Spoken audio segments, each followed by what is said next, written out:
Hello বন্ধুরা, আজকে একটু দেরিতে হলো আমার লাঞ্চের। আজ আমার ছোটো মেয়ের জন্মদিন।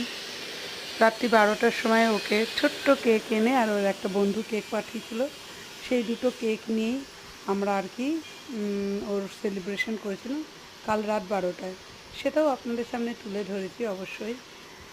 আর এই যে রাত্রি 12টার সময়, আর আমার সেই বাবান, সে আমাদের ওপরে থাকে, ও তো আমাদের সব সময় রাত্রি 12টা অবধি বসেছিল তার ঝুম্পাই দিদিকে হ্যাপি বার্থডে বলবার জন্য। যাই হোক, কেক নানা রকম চকলেট বিস্কুট দিয়ে আমার মেয়েকে 12টার সময় আমি আর আমার বড় মেয়ে দুজনে উইশ করলাম।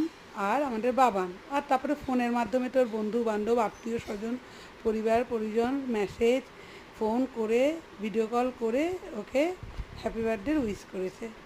যেটুকু পেরেছি আমাদের মধ্যে আমরা ছোটো মেয়েকে জন্মদিন শুভেচ্ছা জানিয়েছি আর কি। ও তো কেকটা কেটে নিয়ে একবার হয়তো বাবানকে খাওয়াবে না মাকে খাওয়াবে, ও বলছে না না মাকেই খাওয়াই একটুখানি আগে, তারপরে বাবানকে খাওয়াচ্ছে, আবার দিদিকে জিজ্ঞেস করছে, কারণ দিদি যদি আবার রাগ করে। তো যাই হোক, আমরা বাবানকে এতটাই ভালোবাসি যে কোনো ব্যাপার না আমাদের কাছে, যাকে হোক আগে খাওয়ানোই হলো। তারপরের দিন অবশ্য আমার সুইমিং ছিল, যাই হোক তাও যাবে, আমার মেয়ে তো আগেই বলে দিয়েছে। সেই জন্য আমরা কি করেছিলাম, আমি 7টার সময় উঠে 7 রকম ভাজা করেছি, ডাল করেছি, মাছের ঝোল করেছি, পায়েস, চাটনি, মিষ্টি, আইসক্রিম।